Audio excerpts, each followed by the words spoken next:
traumatismos y sus diferentes expresiones en la patología craneal. Y luego estaremos revisando las causas más comunes de sangrado no traumático. El traumatismo craneoencefálico supone la primera causa de muerte e incapacidad en menores de 45 años. Existen distintas formas de clasificar el trauma craneoencefálico. Desde el punto de vista clínico, el traumatismo se puede clasificar según la puntuación en la escala de coma de Glasgow, que tiene en cuenta la respuesta ocular, motora y verbal, de la siguiente forma: leve, moderado y grave. El leve se tabula con una puntuación de 13 a 15 y el grave en puntuaciones menores a 8. Las puntuaciones se hacen de acuerdo a 3 factores: la apertura ocular, que tiene un puntaje hasta de 4, la mejor respuesta motora con puntaje hasta 6 y la respuesta verbal con puntaje hasta 5. Clasificar. Actualmente no existen dudas en cuanto a la realización de estudios tomográficos cerebrales en los pacientes con trauma moderado o grave. La duda existe en cuanto a si al clasificar a los pacientes con escala de Glasgow de 13 como trauma moderado por las implicaciones terapéuticas que supone dicho cambio. En el trauma craneoencefálico leve existen distintas guías de consenso para determinar a qué pacientes se les debe realizar el estudio tomográfico craneal. Quiero que miren esas dos imágenes. Son dos pacientes diferentes, dos entidades diferentes. Las dos son traumáticas, pero generalmente va a ser algo que vamos a tener dudas en el diagnóstico cuando estemos enfrentando pacientes con trauma craneoencefálico. La vemos al final de la charla y estaremos analizando sus características. Se identifican dos tipos de lesiones: las lesiones primarias y las lesiones secundarias.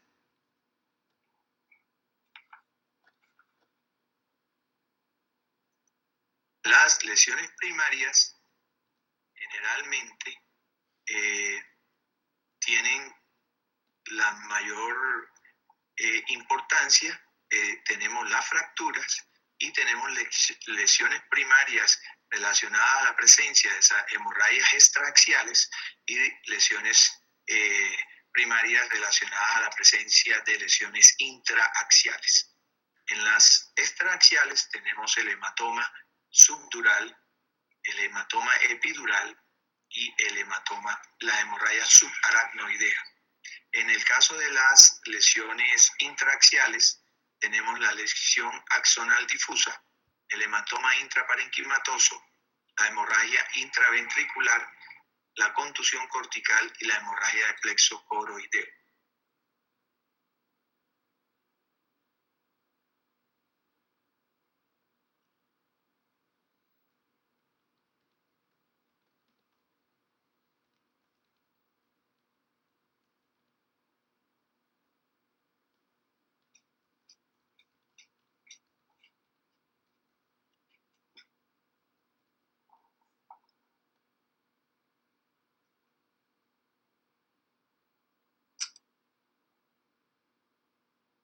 Comenzamos con los hematomas y hablaremos del hematoma epidural. Este se da a consecuencia de una acumulación de sangre entre el cráneo y la dura madre. No sobrepasa las suturas a menos de que exista diastasis o fractura de suturas. Comprime y o desplaza el cerebro subyacente y el espacio subaracnoideo. Se asocia a otras lesiones importantes como fractura de cráneo en más de un 95%. Es frecuentemente supratentorial con un 90-95% de frecuencia sobre dicha área y en menor grado sobre la fosa posterior 5 a 10%. Se producen con frecuencia en las fracturas del temporal por laceración de la arteria meningia media. En la diapositiva que sigue tenemos varios ejemplos de la característica forma biconvexa de la lesión relacionada al hematoma epidural, esta que son espontáneamente hiperdensas en relación a la presencia de sangre, el desplazamiento de las estructuras y los edemas asociados, y en algunas ocasiones, como se había dicho, la existencia de fracturas asociadas. Acá tenemos un hematoma epidural en la convexidad. Los hematomas subdurales están proyectándose entre la dura madre y la aracnoides como consecuencia del desgarro de los senos y las venas corticales. En los ancianos puede no haber historia de trauma evidente. Tienen morfología de semiluna y cruza las suturas, pero no los senos venosos. Aparecen en la zona del impacto y en la zona opuesta. Lesión de golpe contra golpe. Tenemos varios ejemplos en estadios en el tiempo diferente. Acá hay uno a la derecha en etapa aguda con la colección típica espontáneamente hiperdensa. En la del centro hay colecciones hipodensas y en la izquierda hacia arriba muestra diferentes niveles de densidad en relación a la antigüedad de la lesión y o a la existencia de fondo de anemias.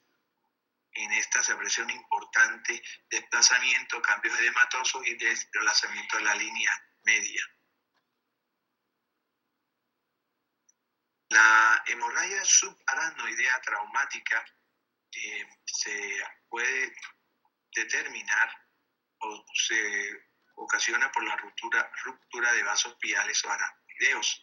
En la tomografía se observa hiperdensidad de los surcos de la convexidad y o de las cisternas de la base. La hemorragia subaracnoidea localizada en las cisternas tiene peor pronóstico que la localizada en los surcos de la convexidad. Como complicación se puede desarrollar hidrocefalia y vasoespasmo. En los ejemplos tenemos las zonas hiperdensas sobre las cisternas de la base, delineándolas de manera bien definida. En el centro un componente intraparenquimatoso y en la de la izquierda máximo un mayor compromiso tanto intraparenquimatoso como intraventricular y sobre los surcos corticales. Seguimos con las contusiones corticales. Estas son lesiones parenquimatosas más frecuentes y se producen por el golpe del encéfalo contra una saliente ósea.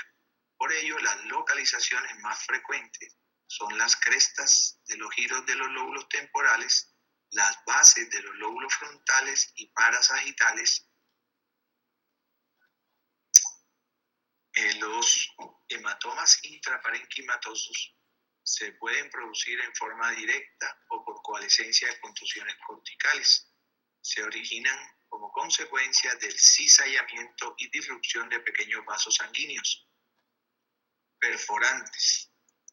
La lesión puede no verse en el TAC inicialmente, pero la puntuación Glasgow suele ser baja. Aquí vemos un gran hematoma sobre el lóbulo frontal derecho y con un compromiso asociado de ambos lóbulos temporales.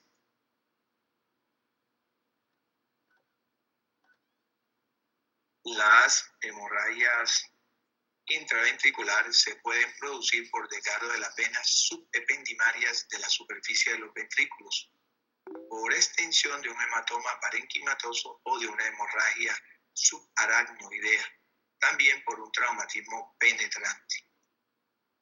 La hemorragia aislada es rara y suele asociarse a hemorragia subaracnoidea y contusiones. Tienen un alto riesgo de sufrir hidrocefalia obstructiva los pacientes afectos de una hemorragia intraventricular. La lesión axonal difusa se produce por fuerzas de aceleración, desaceleración entre zonas del cerebro ancladas. de forma distinta y que no se mueven igual. Estas fuerzas van a producir una lesión del axón con pérdida neuronal. La lesión axonal difusa en estas resonancias muestran las lesiones puntiformes hiperintensas en la sustancia blanca.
Y hemorragia secundaria postraumática.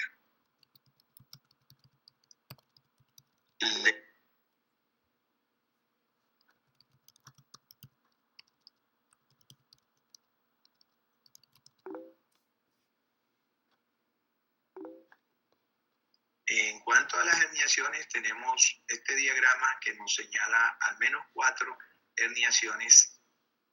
La número 1 es la que se refiere a la herniación del cíngulo por debajo de la os. Hay un desplazamiento en sentido contralateral y esta se clasifica como severa si el desplazamiento supera los 15 milímetros, en donde la evolución va a ser muy tórpida. Si es menor de 5 milímetros, los pacientes suelen tener una buena evolución. El tipo 2 es la herniación diencefálica con descenso del tallo. El tipo 3 es la herniación transtentorial, viendo que a través de la tienda del cerebelo hay herniación del tejido cerebral. Y la amigdalina es la herniación a través del agujero marino.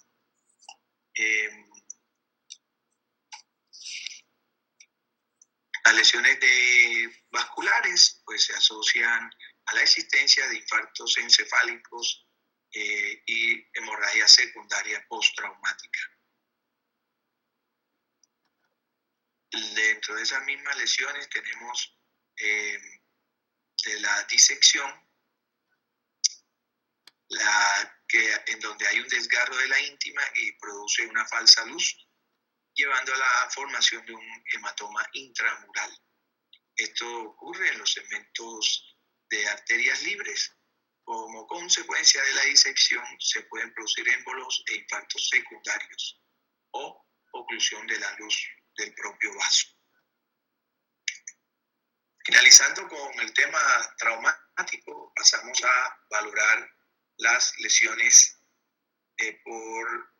no traumáticas y hablaremos de las principales, entre estas la hemorragia hipertensiva, la angiomiopatía mieloide, la malformación arteriovenosa, el cavernoma y el tumor cerebral. En este tema, lo más común, las metástasis. La hemorragia hipertensiva es la causa más frecuente de sangrado intracraneal no traumático. En un 1 a un 5% de los casos, su forma de presentación es en microsangrados subagudos o crónicos multifocales. Si son múltiples hemorragias, aunque menos frecuentes, pueden ser debidos a cambios degenerativos por la hipertensión, lipohialinosis, pseudoaneurismas, etc. La localización típica de la hemorragia es el territorio de las arterias perforantes, que salen con un ángulo de 90 grados desde una arteria principal, por lo que son más susceptibles a los efectos de la hipertensión. También están las estriadocapsulares en un 60-65%, son arterias perforantes lenticuloestriadas del segmento M1 de la arteria cerebral media. La región talámica con un 15-25%, esas son las perforantes talamoestriadas de los segmentos P1 y P2 de la arteria cerebral posterior. Hay hemorragias hipertensivas en el puente, en el mesencéfalo y en el cerebelo. De igual manera, hay lobares en menor grado hasta un 5%. En ocasiones puede haber extensión intraventricular, efecto expansivo con herniación y o hidropnea. Acá tenemos un ejemplo de sangrado típico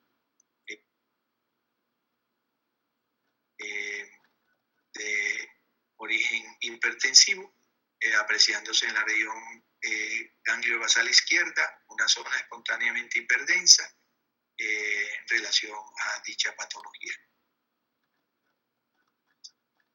El angioma cavernoso es una lesión de relativa ocurrencia, ahora se diagnostica más que antes en razón de la mejor resolución de las resonancias preferentemente. La alteración es como una masa, se muestra como una masa lobulada en racimo de uvas con múltiples canales vasculares de distinto calibre, endotelizadas y con distribución en panal de abeja. Las paredes tienen un grosor variable y puede existir hialinización y calcificación. Las lesiones vasculares congénitas son lesiones vasculares congénitas que pueden cambiar de morfología con el tiempo y aparecer de nuevo. No tienen capa muscular y elástica como los vasos normales, los vasos participantes de dicha lesión. No hay parénquima cerebral interpuesto y es la segunda malformación vascular en frecuencia. 75% son solitarias. En ocasiones, la manera de presentarse es a través de crisis convulsivas. Tenemos ejemplos de esta lesión periventricular sobre el cuerno occipital izquierdo, su aspecto en el estudio tomográfico y su aspecto en la resonancia magnética. Aquí en el estudio tomográfico con algún grado de sangrado espontáneo. La angiopatía amiloide es la causa más frecuente de hemorragia intracerebral no traumática en las personas ancianas y normotensas. 15 a 20% de las hemorragias atraumáticas en mayores de 60 años. La localización típica de la hemorragia es córtico-subcortical, es la unión de la sustancia gris y sustancia blanca. Los lóbulos más frecuentemente afectados son los parietales y occipitales. Estos focos hemorrágicos en el estudio de resonancia magnética son de proyección subcortical con múltiples focos petequiales corticales con edema asociado. Las malformaciones arteriovenosas son un grupo heterogéneo de enfermedades que representan errores morfogenéticos que afectan a arterias capilares o a distintas combinaciones de estos vasos. En el 8 a 10% de los pacientes que se someten a estudios de imagen se detectan malformaciones arteriovenosas. Tenemos acá una lesión que muestra un nido, una vena de drenaje y una morfología típica de malformación arteriovenosa. El estudio angiográfico de igual manera señala un nido de vasos morfológicamente característicos con algunos microaneurismas en el interior.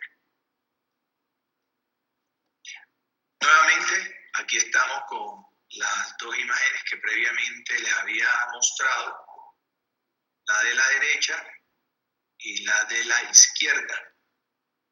Aquí les dejo y abro un micrófono para que nos ilustren quién dice a qué corresponde la lesión de la derecha y quién la de la izquierda.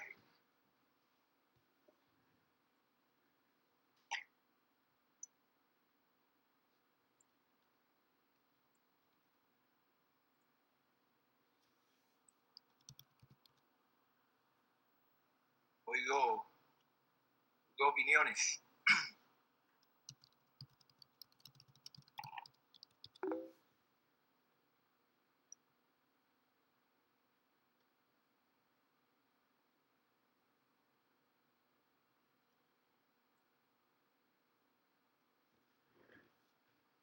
La idea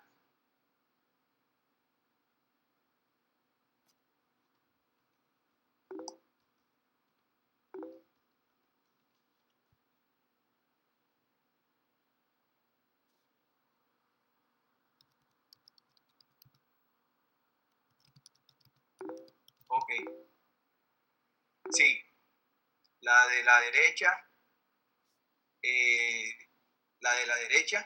es un hematoma epidural y la de la izquierda es un hematoma la de la izquierda es un epidural y la de la derecha es un subdural. Estamos hablando de la que tenemos acá, describe el aspecto biconvexo, ¿verdad? Lenticular de la lesión. Este es un hematoma epidural. Y este tiene la forma en la que aquí vemos que tiene la forma en media luna.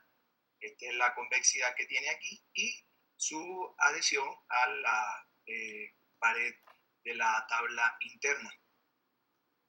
Vamos a traer casos de ese tipo en la próxima del laboratorio. Vamos a ver, ahí sí vamos a ver suficientes hematomas, vamos a ver suficientes sangrados, la progresión de las malformaciones arteriovenosas y vamos a hacer un pequeño adelanto de la patología isquémica cerebral, el ictus hemorrágico y el ictus isquémico.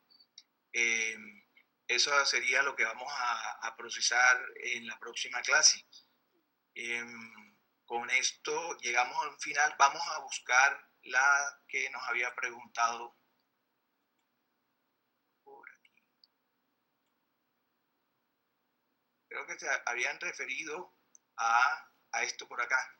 Y sí tenía, aquí hay un foco de sangrado y acá también. Este es un accidente, acá ven un hematoma en el cuero cabelludo, entonces esto es un gran hematoma frontal derecho y esta zona también espontáneamente hiperdensa es evidencia del hematoma reciente. Acá hay edema asociado, que son estas zonas hipodensas, y este paciente el trauma fue muy severo y tuvo también en estas zonas temporales sangrado espontáneamente visto. Ahora sí, ¿alguna pregunta? Por aquí vamos a terminar. Les voy a poner en el aula virtual también unos artículos muy buenos que resumen esto de manera muy clave, porque esto es lo que queremos que ustedes manejen. Con mucho gusto, cuídense, síganse cuidando mucho y cuiden a su familia.